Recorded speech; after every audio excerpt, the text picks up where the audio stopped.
Okay, I'm Elizabeth Wilson. This is the New Energy series, Conversations with Early Career Energy Researchers, hosted by a bunch of universities. Our goal with this series is to highlight the really exciting work of assistant professors, postdocs, and researchers all over the world who are working on these larger energy and society issues.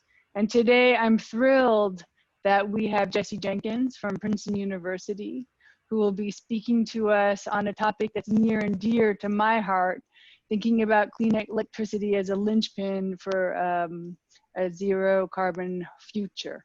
And so Jesse, with that, we're gonna turn it over to you to speak for about 25 minutes, and then we'll be taking questions and answers. And for all of you listening, please type your questions into the chat box, and then I'll be fielding them at the end with Jesse, and then I'll give him about a minute or two at the end to wrap up with his big thoughts, and then we'll have future events announced at the end. So with that, here we go. I'm gonna stop my video and mute myself, and we'll hear from Jesse. Thank you, everybody. We're really happy and looking forward to this as well. All right, thank you. I hope that everybody can see my screen now, and I'm delighted to be here for the New Energy Seminar Series. This has been a great series of talks so far. I've really enjoyed it, and it's been great for my research group to be able to listen in and hear these presentations from great researchers all over the country.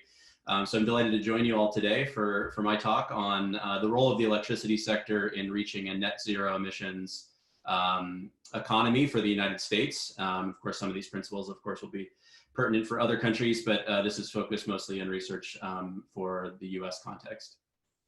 So just wanted to start by introducing myself and my lab a little bit. I am an assistant professor at Princeton University in the Mechanical and Aerospace Engineering departments and the Andlinger Center for Energy and Environment.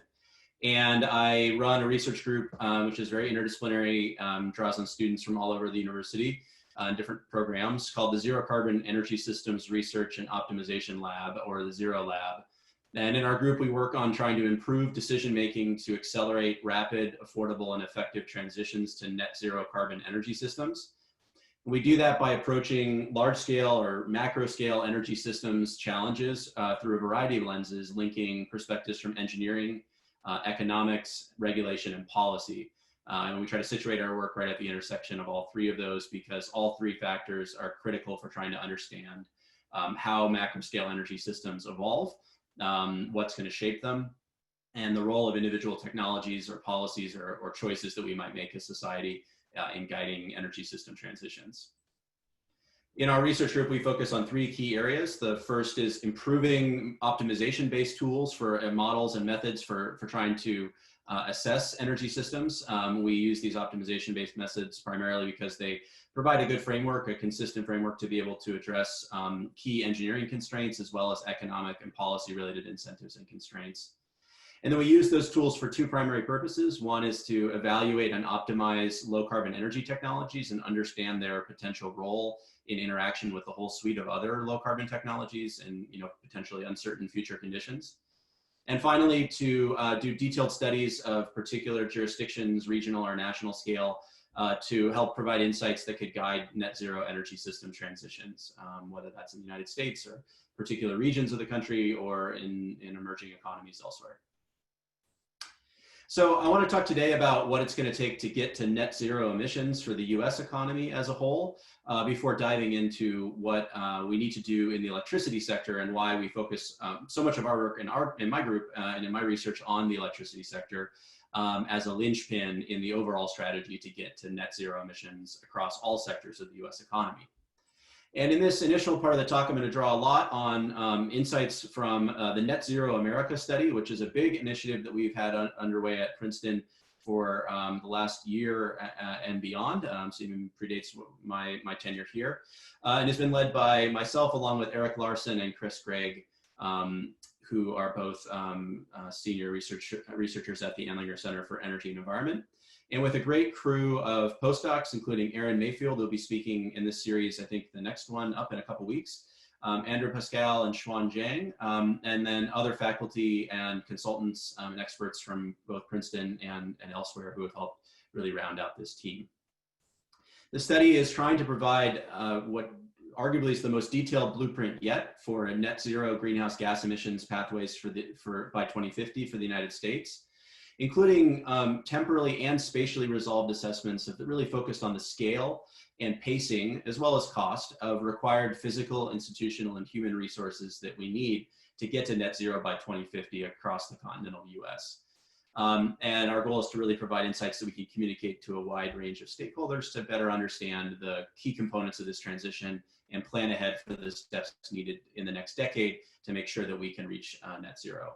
Our approach uses modeling methods that are similar to other studies that use least cost supply side optimization models to look at net zero pathways through 2050 across all sectors of the economy. So it's sort of a sector linkage model. And this is using the RIO model from Evolved Energy Research, who partnered with us on this study. And that, like many other studies, provides us with kind of a high level view of what the key least cost components of a supply side transition to net zero emissions would look like across a kind of coarse regional scale, 14 regions across the United States. And all of that is designed to meet a couple different scenarios for end use service demands and degrees of electrification through 2050. What's, I think, unprecedented and will provide unique insights from this study is the second component of our approach, which is really detailed downscaling of modeled results from that sort of coarse 14 region resolution to very detailed state, or in many cases sub-state geographic and geospatial resolution, in order to help provide a better sense of what it actually is going to look like on the ground to build a net zero emissions economy and the scale of infrastructure investments, construction activities, land use impacts, employment changes, and air pollution impacts at a local level across the economy from 2020 to 2050. We're sharing preliminary findings of that report with some consultative stakeholders right now, and we're aiming for a release of this report in the fourth quarter of 2020, and excited to share this with the world soon. So taking a look at what some of those scenarios look like at a high level to set the stage for the role of electricity in decarbonization, we can look at a reference case. So this is based on kind of current policies without a focus on deep decarbonization. And we can look at the breakdown of final energy demand across different types of fuels in the US economy from 2020 to 2050. What we see is the sort of overall scale of the challenge of decarbonizing our economy.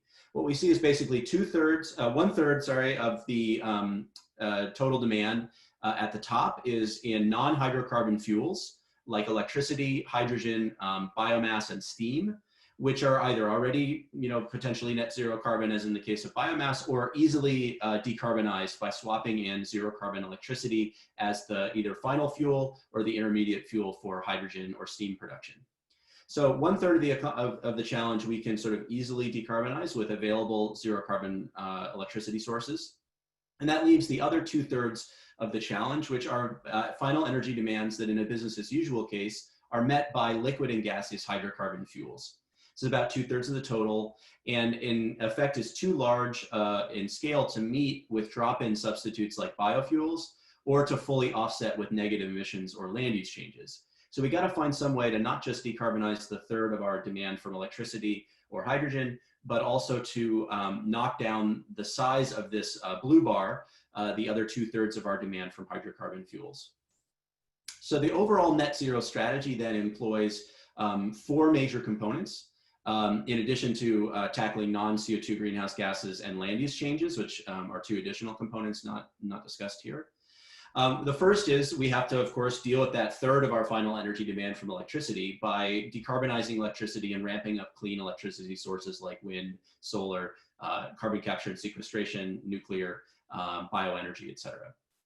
Second, we've got to try to knock down that size of the hydrocarbon fuel demand. We do that through a combination of both the same fuel end-use energy efficiency measures and electrification of a large share of transportation, heating in buildings, and process heat and other industrial processes. And the combination of both end-use energy efficiency and electrification both reduces total energy demand across the economy by about 1/5 to 1/3, depending on the scenarios that we look at. And because we're not just reducing total final energy demand, but also shifting more of it to electricity through electrification, we knock down the hydrocarbon energy demand by about 2/5 to 2/3. So that substantially reduces the overall size of the remaining liquid and gaseous fuels demand. And we're able to then address that through net zero fuels, which is a combination of substitution of hydrocarbons for hydrogen. So using hydrogen as a final fuel source for, say, industrial processes that need high temperature heat. Second, drop-in zero carbon fuels, either synthesized fuels via Fischer-Tropsch processes from a combination of carbon from hydrogen, from bioenergy and hydrogen from clean sources. Or we can continue to use fossil fuels to some degree if we have negative emissions through bioenergy with CCS or direct air capture that can allow us to continue to use and emit fossil fuels without carbon capture and net the emissions out in a net zero emissions strategy. So some residual amount of fossil fuels could continue if we have enough verifiable and permanent net negative emissions processes. Finally, carbon capture and sequestration really plays across the electricity sector, the fuels production sector, and as a standalone for certain industrial processes like cement production, where we have direct emissions from chemical processes that need to be captured as well. So carbon capture and sequestration is a key component of the overall strategy as well. So if you think about this, the first two components here are really all about electricity. And so remember, electricity is about 1/3 of final energy demand and about 1/4 of current US CO2 emissions on its own. And because we're dramatically expanding it, we might be able to tackle about 1/2 to 2/3 of the overall decarbonization challenge through the electricity sector and its role in electrification of end uses. So let's focus in now on the electricity sector. And see why I argue that clean electricity is really the linchpin in this overall strategy. It's not sufficient, but it's critical component without which we're not going to be anywhere close to net zero. So this chart shows first a set of bars that give you a sense of the breakdown of current electricity generation in the United States, and then how that electricity generation might change from current sources as we retire existing power plants.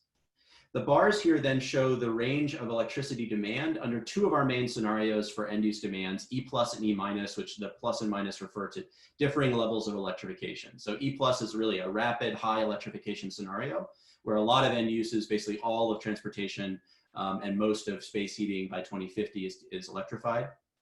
And E-, where we only reach a moderate electrification level, still quite a bit above business as usual.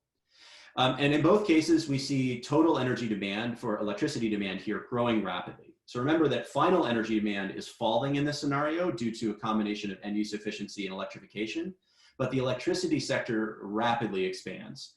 And this is really unprecedented pace of growth, increasing by around 150% over today's levels by 2050 in these two central scenarios.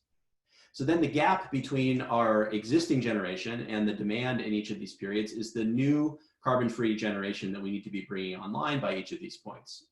What we can see is that today we get about 60% of our electricity from natural gas and coal in black and red, and about 40% of our electricity from existing zero carbon sources. Half of that from nuclear and the other half roughly from a combination of hydropower and all other renewables, mostly wind and solar. So if we keep all of that, all those resources online, we phase out coal by 2030, and we step down the role of existing natural gas over time, what we're left with is this gap essentially between demand and existing supply that we have online. If we subtract those two, that looks like this. Looks like my animations have been a little bit out of order here. Well, those arrows will make sense in just a moment. So this is the rapid increase in new carbon-free electricity generation that we need through 2050. And to contextualize this, this bar shows total existing zero carbon generation as of 2020. So what this is saying is that sometime in the next 7 or 8 years, we have to double all existing zero carbon generation, including everything we have from hydro and nuclear, which is unlikely to expand during this time period. Then from sometime between 2037 and 2040, we have to basically supply enough new carbon-free electricity generation to meet the total of all current electricity supplies in the United States today. It took us about 150 years to build that power system. We have basically the next 15 to 20 years to build the entirety of that grid again in terms of new carbon-free electricity resources. And then because electricity demand is growing rapidly through 2050, we have to basically do that all again in the next 10 to 15 years. So this is an enormous increase in total demand. If we think about this in terms of average annual addition rates, and we convert all resources into what I call average gigawatts of output per year, which accounts for the different capacity factor or utilization rate of different resources. Think of an average gigawatt as enough electricity to supply the annual needs of a city of about 850,000 people, so a pretty good sized city. Or the average output over the course of a year of a single gigawatt scale or 1.1 megawatt AP1000 nuclear reactor. So a large nuclear power plant producing power all the time. And what we need to be doing is bringing online new carbon-free generation on the scale of 35 to 37 average gigawatts per year over the next 30 years on a sustained basis. If we look back at how that compares to our recent historical performance, the bars down below show that. So if you look at the average of non-hydro renewables growth, wind and solar predominantly, from 2010 to 2018, we were bringing online an average pace of 3.4 average gigawatts of new carbon-free generation per year. And the peak single year, which was in 2016, a record hopefully we'll beat this year in 2020, we'll see, was 5.3 average gigawatts. So we need to be going about 6 to 7 times faster than the single peak year of new renewables additions if we want to be on this track. And if we go back further to the fastest sustained decade of nuclear expansion in the US and we adjust for population changes to reflect the fact that we have more resources in the economy today, we were deploying the population adjusted equivalent of 7.4 average gigawatts of nuclear over the peak decade. We would need to be going about 5 times faster than that to be on this pace. So this growth in carbon-free electricity generation really is entirely unprecedented in the US. And even if we look globally, is quite unprecedented. We have some examples that at least come close.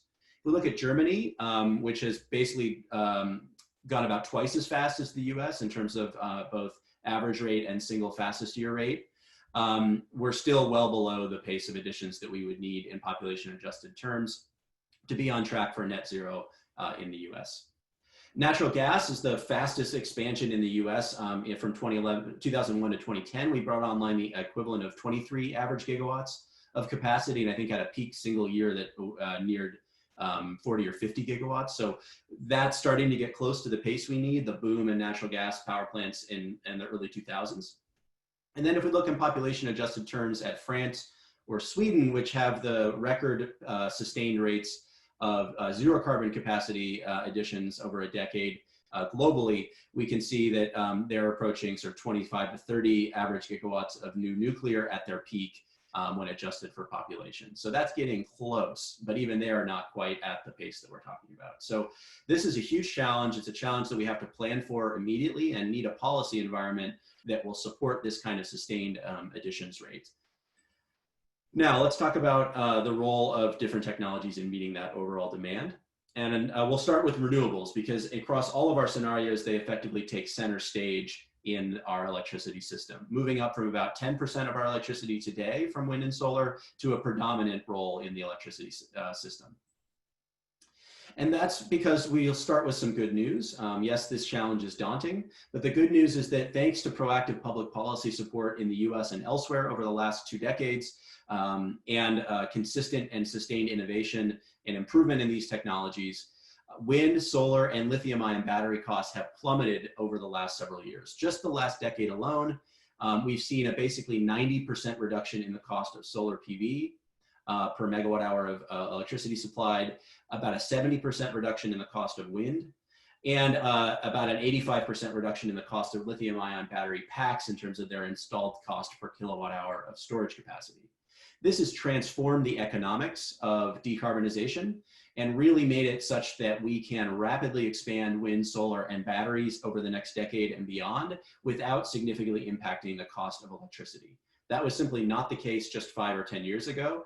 And so this is now something that we can contemplate doing without breaking the bank. And we can rapidly deploy these technologies to cost effectively drive emissions reductions in the electricity sector. What we see across our scenarios in the E+ and E- scenario in the center where we have no constraints on the supply side, and even in 2 other scenarios where we either limit renewables growth to the historical maximum rate that we've seen, which is the RE- case, or we try to go all the way to 100% renewables in RE+ across the whole economy.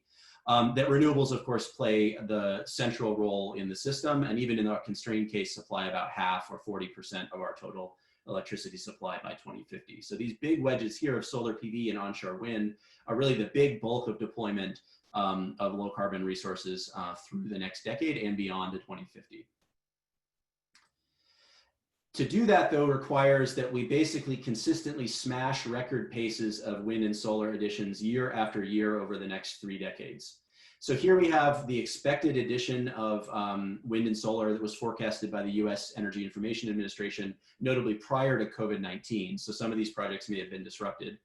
But they were projecting that we would have a record-setting year, beating out 2016, which was our previous record, of about 19 gigawatts of wind deployed and about 15 gigawatts of solar. And so if we compare that to the average annual rates of additions over each 5-year increment to 2050, which is what these bars are here, we can see that that pace is about where we need to be over the next 5 years. So if we could be hitting those record-setting rates over the next 5 years, we would be on track. But after that, we have to be accelerating through 2050 in both E+ and E-, and of course, even more dramatically in a 100% renewable scenario, RE+.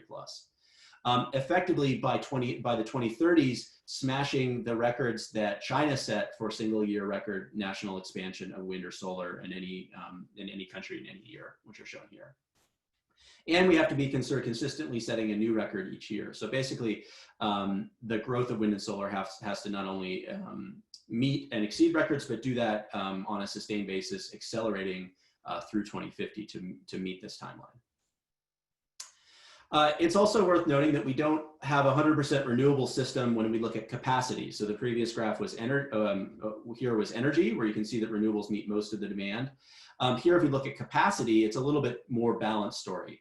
So we have about the same amount of firm generating capacity in 2050 across these scenarios as we do in the United States today, on the order of 600 to 1,100 gigawatts of firm generating resources. So even though wind and solar are dramatically cheaper than other options, they are variable and therefore can't carry all of the load on their own, and are complemented in our scenarios by storage, which is the purple here, and then a range of firm low carbon resources, including in most of our modeling, basically partially decarbonized gas plants, which are using increasing shares of hydrogen in their fuel mix. And then some amount of negative emissions from biomass, and in some scenarios, expansion of nuclear and carbon capture and sequestration. So why don't we see 100% renewables being the least cost strategy if renewables are actually the cheapest option, if wind and solar are the cheapest technologies? Well, this is an excellent riddle. It was summed up by David Olson, who was one on the California ISO board recently, noting that it can sometimes be more expensive to add cheap solar to the California grid than to add relatively expensive geothermal, which sounds like some kind of riddle or ancient koan to unpack, to philosophize on and unpack. So let's think about why that isn't the case, and why it isn't just a matter of deploying the cheapest technology available and ramping up as fast as possible. I liken comparisons of the cost of technologies like wind and solar to nuclear or coal to comparing the cost of a banana to the cost of a burger when you try to decide what you want to eat. Knowing that a banana is cheaper than a burger is good information to have, right? It's useful to know, it's part of the equation, but it's not going to answer your question as to what you want your diet to consist of. Bananas, of course, provide some useful nutrients, but if you eat solely bananas, you're going to be lacking on a lot of other things like protein and other important nutrition. And of course, if you eat only burgers, your doctor is going to yell at you as well. So the sort of metaphor here is that we need a balanced diet of different energy technologies, each supplying a different role in our system, just like we need a balanced diet of food supplying different degrees of nutrients. And just like in our diet, the first bit of potassium we get from a burger or from a banana is super useful for our bodies. But if we eat more and more of it, we simply can't absorb that potassium, and it becomes less and less valuable. The same is true for protein or any other nutritional source. And the same is true in the electricity sector. The more of any particular technology we have, the less valuable it becomes in the system.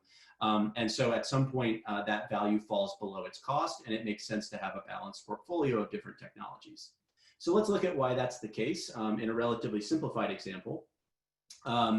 where we just have three technologies to start with, gas, wind, and solar at different levelized costs. And you see that solar is the cheapest, followed by wind and then natural gas with emissions. And we'll have a very expensive clean firm option, which you could think of as geothermal in California or new nuclear in the Northeast or Southeast, that's much more expensive than the other available options. And so at the start here, and we're gonna use demand profiles, for the actual demand profiles from ISO New England and wind and solar profiles from that region to walk through this example. Note that there's no storage here, and we're not modeling, this is not the model we use for research, this is just a simple spreadsheet example. So we're not capturing some of the details like the fact that you have to have certain power plants on for operating reserves. You can't ramp up and down your power plants you know, from 0 to 100 and immediately, but we'll put that aside for a minute and just walk through a simple example. So here we can see the total electricity demand profile in New England across the course of the year, with peaks in the summer months and some spikes in the winter when it gets really cold. And we have a number of dials up here at the top, which are going to track certain key variables as we ramp up the clean energy share, which will start at 20% and will go up all the way towards 80%. The first is the wind and solar energy value. And we'll define the energy value as the substitution value of 1 megawatt hour of wind or solar for something else. 100% energy value here is going to be every megawatt hour that's from the next unit of wind or solar that we deploy, or the marginal capacity, is going to displace 1 megawatt hour of natural gas. So that gives us our firm value. So every time we have a wind or solar megawatt hour, we get to reduce the variable cost and fuel consumption of the gas plants and save that energy cost. And that's the energy value of these technologies. The second two dials below are the capacity value, which we can think of as for every 100 megawatts of wind or solar that we deploy, how many megawatts of natural gas plants do we not need anymore? Can we shut them down while still meeting our peak demand? And so here we see that the energy value is 100% to start with, but the capacity value is already quite low. For every 100 megawatts of wind or solar we deploy, we can only reduce natural gas capacity by 9 megawatts, or 9% for wind, and 4 megawatts or 4% for solar. And then finally, we have an overgeneration column, which calculates how much wind or solar generation exceeds current demand in any given hour, and as a share of total annual energy demand, which in this case is 0. We can absorb all of the solar that's generated in this scenario. So these graphs are hard to look at in terms of hourly demand. So let's change it into what's called a load duration curve, or a net load duration curve, where we reorder everything from the highest period of demand in the year to the lowest period of demand. The peak demand is 34 gigawatts and the lowest demand is about 15. So we have about a 2-to-1 ratio in this system. And what we can see is the strip here in yellow and green is the contribution of wind and solar to meeting those demands. You can see that because of the variability of wind and solar, much of that output is concentrated in periods of lower demand, and we get less average output in periods of high demand. In fact, the net peak, or the period when we need the most firm capacity, or demand minus available wind and solar generation, is on September 8th at 5 p.m. So it's late in the evening, which is why the solar capacity value is so low. It has about a 4% capacity factor in this evening. And it must be a high pressure front period in muggy, hot New England summer, late summer, when we don't have very much wind as well. So the wind speeds are calm, and we only get about a 9% capacity value out of our wind in that peak hour. And that means that while we get 20% of our energy from wind and solar in this case, we've only been able to reduce the amount of firm capacity needed by 1 gigawatt out of 34. What happens now when we go to 40% share? Well, the first thing to note is that even though solar was the cheapest technology and we deployed exclusively solar to meet the 20% energy share, now we get about 5% of the total from wind, even though it was more expensive. And the reason for that is the differential change in their energy value. You can see that solar energy, because it's more concentrated in certain daylight hours, sees a decline in energy value that's more rapid. It falls by 23% at this level versus only 9% for wind. And that's because we have now a period where we have overgeneration, where we have more wind and solar capacity or output than the total demand. And that means we've already displaced all of the available gas. And so the next megawatt hour of output in that period is displacing only another wind or solar resource that would otherwise be curtailed. And that has no fuel saving value. So the energy substitution value falls for any marginal generation that would occur in those periods. And because solar is more correlated heavily in certain time periods, it falls more rapidly than for wind. And so now we want a mix of these technologies such that their average or marginal value equals now their marginal cost. since the energy value for solar is lower than wind, we can deploy some higher cost wind in this scenario as well. When we go to 60% energy share, we see that the energy values continue to fall. And we see something interesting as well, which is that the period of net peak demand actually shifts to August 19th at 6 p.m., which is later in the day with a lower capacity value for solar and lower wind output. So now the capacity value for wind and solar also has fallen for these technologies. And we're getting increasing shares of overgeneration. Finally, when we go to 80%, we can see that these changes are nonlinear. We now have a huge amount of overgeneration, which is sufficient to meet about 20%, 28% of annual energy demand if we could shift this output from the blue areas and move it in time with storage over to the gas periods here when we're dispatching gas still. We now get 80% of annual energy demand from wind and solar, but we've only been able to reduce the firm capacity needed by about 4 gigawatts due to the low capacity substitution value of wind and solar, driven by the fact that we need that capacity in periods when the wind isn't blowing and the sun simply isn't shining or isn't very low in the horizon at 6 p.m. And now the solar energy value has fallen to about 1/5 of its starting point, and wind has fallen to about 1/4 of its starting point. If we now relax the constraint and we say, let's rethink whether we want to deploy that really expensive clean firm option that was 2-3 times more expensive than wind and solar, we can see that the model actually picks some of that technology, whether it's geothermal or nuclear or whatever else. And it's now meeting about 15% of that 80% requirement with this really expensive technology. So just like the riddle from the CAISO Board of Directors, it's actually cheaper from a system level perspective to deploy a big share of a much more expensive technology. And that's because while the energy and capacity values of wind and solar are low, the capacity value of this clean firm technology as a dispatchable or resource that we can use any time of the year whenever we need it is 100%, meaning for every megawatt of firm capacity we supply from this clean resource, we can shut down 1 megawatt of firm capacity from a gas plant. And in addition, its energy value is much higher than for wind and solar. Yes, some of its generation occurs during these periods of overgeneration when we have lots of wind and solar, perhaps 30 or 40% of its total. But because it's a firm or dispatchable resource, it can concentrate the maximum share of its output in periods when gas is still on the margin and we need to displace it. And that retains a higher capacity or energy value than the other resources as well. So it also falls as wind and solar penetration increases, but much less rapidly than for the non-dispatchable resources where the weather-dependent resources like solar and wind. So this is a simple example in which we can easily see that wind and solar are cheap, yes, but they have to keep up a race between declining cost and declining value in order to continue to play the larger and larger role in our electricity system that we need them to play. And because the value ultimately asymptotes towards zero, and cost clearly can't ever become free. Even if materials were free, we would have labor costs for these technologies that are not insignificant. Eventually, marginal value will fall below marginal cost, and we won't be able to cost effectively reach 100% electricity with only these variable or weather dependent resources. We need to complement them with other technologies as well. And that decline, to summarize, is driven by this decline in fuel saving or energy substitution value, decline in capacity value, and an increase in overgeneration. These effects can be mitigated by certain factors that were not included in that simple example I just showed, like having energy storage, spreading out the wind and solar across broader areas to reduce their variability, reducing the variability of the individual technologies by, say, taller hub heights for wind turbines or oversizing the DC to AC ratio of solar, or having more flexible demand. All of those help mitigate, but not reverse that value decline, and are, of course, important complements, many of which have their own costs that have to be factored into a system-wide optimization as well. So in sum, wind and solar and batteries are going to be star players in our overall energy system. But just like you don't want to play basketball with only point guards, we need to round out the rest of the clean energy team. And that includes a role for what we call fast burst balancing resources, which include technologies that can shift around supply or demand within a kind of daily time frame or over the course of a few hours, including demand response, flexible or reschedulable demand, and battery storage. And crucially, some kind of firm low carbon resources that can substitute for firm fossil generation from natural gas and coal today.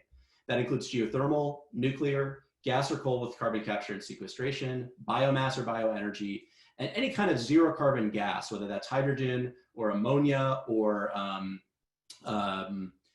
synthesized methane from zero carbon sources that we can blend into and run in combustion turbines in combined cycle or combustion turbine power plants. Long duration storage, I've got a paper in review on this, but long duration storage kind of sits on the bubble here, where depending on its cost and performance characteristics may be able to partially or even completely substitute under very optimistic assumptions for both firm and fast burst technologies.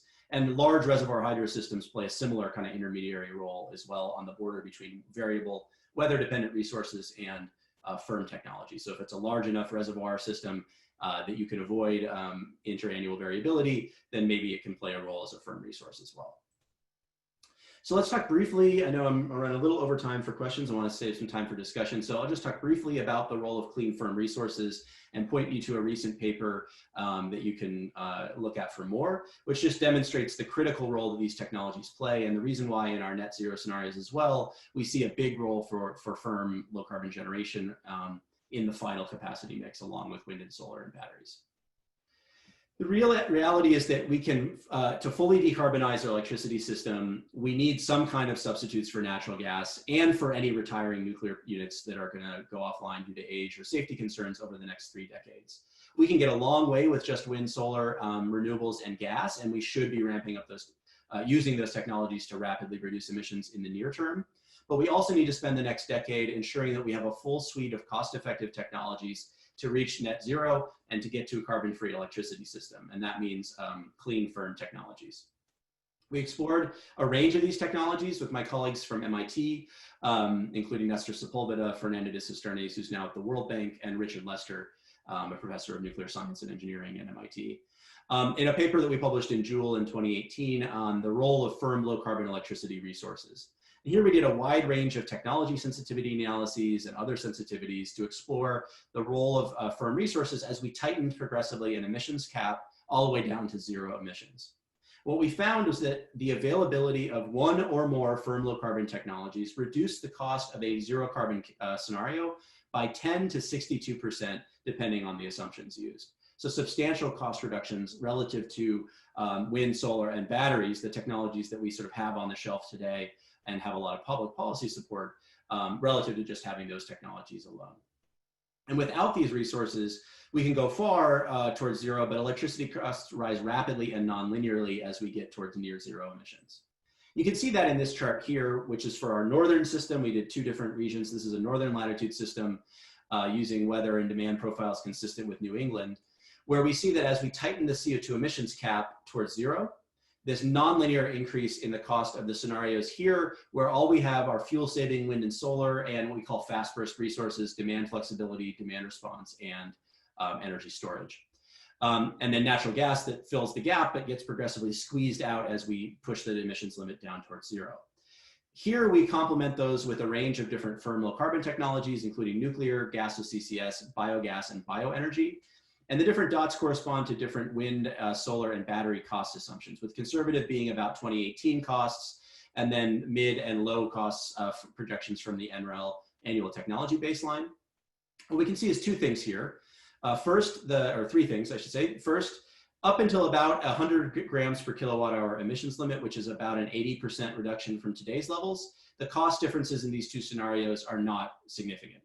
So that means we can cut emissions by at least 80%, still relying on natural gas, eliminating coal from the mix, and ramping up wind and solar. And that's the sort of recipe for the next decade. Moving beyond that, though, you can see that the costs of these 2 scenarios diverge significantly. And that taking any individual technology cost assumption for how cheap you think wind, solar, and batteries are going to get, it's substantially cheaper, even if you assume no progress in the firm low carbon resources, which is pessimistic, if you also add one of those technologies to the mix. So any of these yellow dots is cheaper than the yellow dot here, and any of these green dots is cheaper than the green dot here across the scenarios, and that's where we get that 10 to 65% reduction in cost that we find in the study. And additionally, the sensitivity of total cost to future cost reductions for wind and solar and batteries and other technologies is substantially reduced. So here, if we want to reach net zero without, tripling or more electricity costs, we need to see wind and solar and batteries get very, very cheap. In these scenarios, we're much less dependent on those cost reductions, which means we have more robustness to the uncertainty of future technological change. And that's also good. Would you be able to help us move to the question and answer period? I know that there's a good healthy queue here, and I want to make sure we have enough time. We have about 15 minutes left. Yep, I'm trying to, I have 2 more slides, I think, but I'll skip a couple of them. So yeah, let's just summarize here. Basically, this strategy, importantly, is both lower cost and lower risk. And I think both perspectives are important, both the cost savings, which means we have more likelihood that we can steadily transition towards net zero without creating public backlash over the cost, but also lower risk, because we do face real uncertainty about how the cost of these technologies will develop over the next 30 years. And so we need strategies that are not only kind of least cost with perfect foresight, but also express robustness to the kinds of uncertainty that we face around technology, as we looked at here, technology cost and availability, but also other potential barriers or roadmaps or roadblocks, like how quickly we can scale up individual technologies, whether we can secure social license and support for the infrastructure needed to build them, and other types of potential barriers and roadblocks. So more technologies gives us a complete team and more robustness to uncertainty for any individual technology. So I'll skip these 2 slides and just sum up at the end that really what we need is to complete the winning team. We have wind, solar, and lithium-ion batteries on the bench now. We're seeing an increasing amount of demand flexibility and demand response thanks to automation of demand. But we really need to focus a lot of innovation activity on the bottom part of this portfolio, which is ensuring that we have 1 or more firm low carbon resources or clean firm technologies that can scale up rapidly and displace natural gas in the 2030s and 2040s across all regions of the country. And it'll probably be different technologies in different regions. All right, that's it. Sorry for going over a little bit. And no, this is super interesting, and I really appreciate the knowledge, depth, and perspective that you bring to this very hard, very big conversation. As moderator, I'll take the first question, but I've got a good queue of about 10. If you have a question, please put it in. The grid. Tell me how the absence or not of a robust or less robust transmission grid can shift some of these assumptions and make things, how does it play out in your different scenarios? For example, the example you gave for ISO New England. Yeah, it's a great question. So there's sort of 2 main reasons why we need to expand the grid. Well, 3, I should say. One is we're going to be consuming a lot more electricity in a net zero scenario, right? So if total electricity demand grows by 150%, peak demand is also growing, and we just need to move a lot more electrons across the country, right, from generators to consumers. How much we have to expand it depends on what types of resources, how far away from demand they are, et cetera.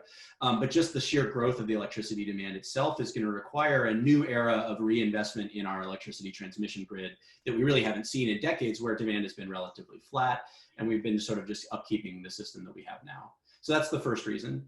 The second is that we'll be shifting from historical generators like coal and natural gas to weather-dependent resources, primarily like wind and solar. And that means we have to tap into the best wind resources in particular. We need to be reaching out to areas that may not be robustly served by the existing grid to tap into those wind and solar technologies or sites and bring them to demand centers.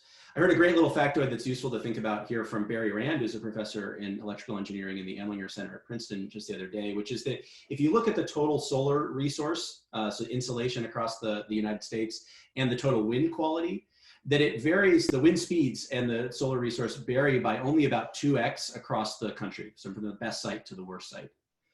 And because solar directly converts insolation into electricity with sort of a linear relationship, that means we have about only a 2x variation between the best site and the worst site for solar. But because wind power converts wind speeds to power at the wind speed cubed, a 2x increase in wind speed means an 8x increase in the wind quality. So wind is much more location specific, and that means that a lot of the transmission grid expansion is going to be driven by accessing those best wind speed sites. And then the third reason is that we are now thinking about variable resources that are going to be varying across the country. And if we can tap into resources that are not strongly correlated across wider geographic areas, then we can smooth out a lot of that variability. So it might stop being windy in one area, but that front will move across the country and hit other wind sites. We might have clouds in one area, but sun in another, and we can also smooth out demand. So all three of those are very good reasons to dramatically expand transmission. And in our modeling for the NetZero study, we've sort of mapped these scenarios out. The grid needs to dramatically grow by about 40% by 2030, and over triple the current capacity to move gigawatts across space by 2050. So there's going to have to be a huge amount of investment in the transmission system to make this work. No, thank you very much. And a couple of the questions here, I'm going to bundle a few of them together, asked about your assumptions of population growth, what technologies are included in storage, and then how you incorporate kind of life cycle emissions of different technologies. So for the NetZero study, for population growth, we're sort of using whatever the BAU projections were from the US EAA's, the Annual Energy Information Administration's annual energy outlook. So for population and macroeconomic assumptions and final service demands, we're just taking the same assumptions as the AEO from 2019. I'm not sure what those are off the top of my head, but that's where those come from. In terms of technologies, we have really a wide range of them. So lithium-ion batteries, we include hydrogen storage in that study. Trying to remember what else. So we have a range of different technologies available, and we assume they get cheaper over time, generally consistent with the mid-range projections from NREL's annual technology baseline. And then one of the questions here was asking a little bit on what you were building before, but Brendan Daly asked, how much was the stability of the electrical grid incorporated into your modeling? Baseload nuclear more stable for the grid than variable wind and solar when the wind stops blowing and the sun sets? Can large scale battery storage bridge that grid stability gap? But I think that was your whole thesis on kind of the need for firm technologies, and maybe you just want to elaborate on that point, because it's a really important one. Yeah, no, it's a great question. And it really depends on the timescales of variability that we're talking about. So, wind and solar vary from all timescales, from, from seconds to minutes to hours to, years even. And so for those shorter term variabilities, we can rely on battery storage and demand flexibility, and even greater flexibility from wind and solar themselves, which can provide synthetic inertia and be more dispatchable than we've used them in the past, to meet those sort of minute to hourly to even daily cycles. But if we're talking about longer time periods, lithium-ion batteries and other kind of conventional battery options are just too costly for the energy capacity, the size of your tank, to store energy for long periods of time. So that's why I call them fast burst technologies. They're good for fast bursts of power when you need them, but not sustained over a long time. And so to get through periods of time when you say you have a high pressure front that sits across the region in the winter, like the polar vortex, and makes it really cold, so demand goes up, there's not much sun because it's winter, and the wind dies across much of the continent for 2, 5, 7, even a couple weeks, 2, 5, 7 days, maybe a couple weeks at a time. That's when you really need these firm generation options. And we have plenty of gas plants to do that today, but in a zero carbon world, if we still use gas, we have to offset all those emissions with negative emissions. And we really would want to decarbonize the firm generation fleet as much as possible to reduce the need for negative emissions. There's a few questions here, and I'll bundle these together too, about the finances and how technologies like wind and solar would make money during the increasingly common periods of generation. But as you're thinking about that, I'd like you to also address some of the key technological innovations that could fundamentally change some of these equations. We have the way we run the market today. Are there any products or any other types of compensation mechanisms that you think could also be useful to really shift some of these conversations in different directions? Yeah, it's a good question. I mean, the main thing is that if wind and solar's value falls, because more and more of the time when they're generating, the prices are lower and lower. I mean, that really is that's not just a trick of the market. That does actually reflect the fact that the sort of societal value of additional generation at a time when we already have more than enough wind and solar is basically zero, right? I mean, you're curtailing other free resources on the margin. So we don't really need any more. It's that we've got enough free energy in those hours. So that's sort of a fundamental reality, and you can, shift that around or subsidize it, around it, but that's just sort of the— Or transmission grid it so you can kind of shrink it, right? Yeah. Exactly. So you can reduce the times when that happens. But the main thing that wind and solar have to do to keep up is just keep getting cheaper. And I have confidence they can do that, right? And we're getting bigger and bigger turbines, we're getting cheaper and cheaper solar. And so if they keep falling in cost and keep winning the race between declining cost and declining value, then there's no problem. In terms of markets, I mean, I think the core of the short run markets work well to price in these sorts of variabilities. There are some, refinements around the edges that are being made in a lot of places. The big thing is a long-term risk, I think, which is that we're shifting from technologies that have a lot of their cost in fuel, like gas and coal, to technologies like wind and solar and nuclear that are all upfront cost, right? So once you sink that money in, it's sunk and it's all at risk. Yeah, the Stefan Bjarne talk in this series addressed that issue, and it's really fascinating to think about how that shifts the need for money and when you need the money. Yep, and so then you have to think about long-term market constructs or contracting that shifts and allocates that risk in an effective way. And that's, I think, where the bulk of the challenge is from a market design perspective, and something that I think there needs a lot more research attention as well. No, that's a wonderful answer, and thank you for kind of bringing in those pieces, because how they fit together is really important. One of the issues that we haven't talked about yet today, but it's something that we're asking all of our speakers this time, are just kind of the equity considerations. I mean, we have a grid today. How do you think about that in your work, and where are you putting in, kind of considerations of equity or access as we are thinking about our zero energy systems? Yeah, it's a great question, and it's becoming an increasing focus of our research. One of the reasons why in the NetZero study, we really wanted to move beyond just sort of these high-level modeling findings that, at a 14 region scale or something, to really get down to the detailed level, is so we can really understand, who and what communities are going to likely be impacted by this. And those impacts include benefits like new employment and lower air pollution, but they also include potential negative impacts like visual impact of wind turbines across wide landscapes, or land set aside for solar farms, or CO2 pipelines running through the area, or employment transition. So all that's really important. I would say what we did in this study wasn't necessarily kind of an equity optimization, but really trying to get a good firm grasp of, all right, if we follow a least cost strategy, what does that mean? So that we can then look at the implications for equity and think about where we have to really focus in on tweaking and improving those things, so that we can build the social license and buy-in from all communities that will be important to sustaining this kind of transition. And so much of our future work is going to look at that question. So once I was just going to ask where you would push your social science colleagues to kind of look in this area. That's a really nice way to have those conversations. Yep. So that's, and one of the things we're doing in our group is trying to do multi-attribute analyses to kind of create a sense of what these trade-offs look like across a lot of different spaces. And in particular, employing a technique called modeling to generate alternatives, which takes these least cost solutions. And, we have an optimized solution that might be the least cost, but it might only be $1 cheaper than another solution, or $10 cheaper than another. So MGA kind of maps out that space of available similar cost outcomes. So we take sort of cost trade-offs largely off the table.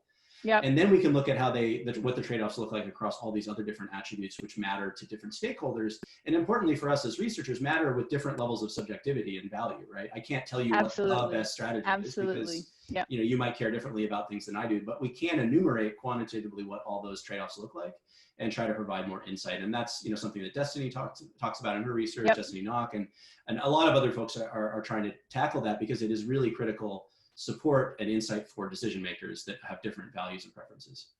No, I really appreciate that. And Destiny's work on this topic is something that's really making me rethink about how we ask our questions. And so I'm very, very, very thankful that we're having these conversations today. And I think we'll hear more from that, more on that from Erin in her remarks, Erin Mayfield in her talk as well, who's been working with our group and has really been pushing us on a lot of this as well. Yeah, and we all need to be held accountable. So I'm happy about the opportunity to have these conversations here. This actually leads really nicely into one of the next questions. We appreciate that you're, oh no. I just killed the screen share so that. Oh, okay. I thought that I went off. I'm like, oh no. One of the next questions was, have you looked at scenarios where less aggressive approaches are used to attain decarbonization goals, letting the end date of 2050 be unconstrained? I mean, Yeah, I haven't really looked at that too much. We've looked at intermediate goals of different levels, sort of 2030, 2035. How quickly do we want to, reduce the trajectory? We haven't really looked at what happens if you go from 2050 to 2055 or 2060. Obviously, the longer we wait to take serious action, the more that window is going to have to get, pushed out because we're falling further and further behind. The reality from the IPCC, is that we need to be getting net global emissions of greenhouse gases to net zero as rapidly as possible. And if you want to reach 1.5 degrees Celsius, goal for total warming, you have to do that globally by sometime around mid-century.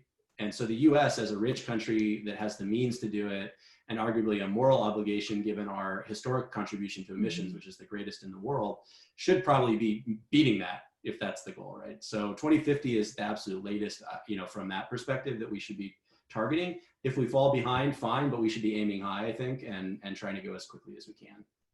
We're going to be saving the questions that people have asked of you. There are actually a lot of wonderful, fantastic questions here, but I recognize today that I want to give you a minute to kind of wrap up with your big thoughts and just to ask you, what gives you hope today when you're thinking about these systems and you're modeling? Where do you see the bright spots?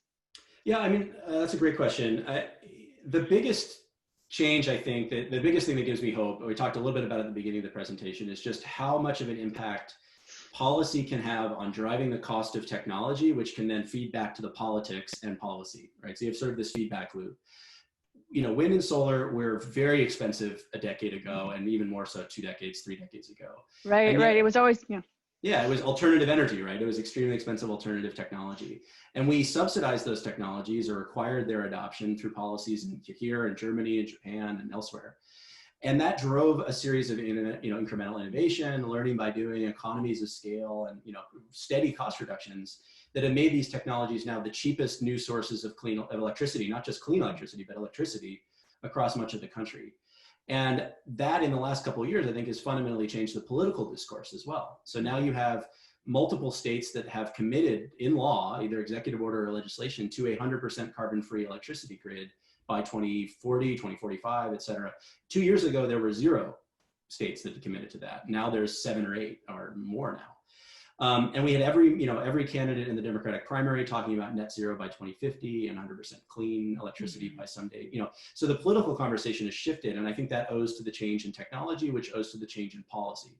So we have a feedback loop, and if we can use that same engine to drive innovation and cost declines for the full suite of technologies that we need, then I think we can get the job done. May not be as rapidly as I want it to be because there's long time frames to these things, but it's it's the only thing we know that has worked, right? So use initial policy support to get that flywheel going, make clean energy technologies cheaper, change the politics, get stronger policy, and keep iterating. And so we did that for wind and solar and batteries. We're increasingly doing that for electric vehicles. We did that for LEDs. Now we need to do it for clean, firm generation technologies. We need to do it for carbon capture. We need to do it for hydrogen electrolysis, bioenergy with carbon capture, a whole range of other technologies to complete the team. And if we're serious about that over the next decade, I have hope that the following decades we can see, accelerating progress as we've seen with wind and solar, in the last 10 years. Jesse, thank you so much. It's been really wonderful to have you as part of this series and have this conversation with you. I really appreciate it.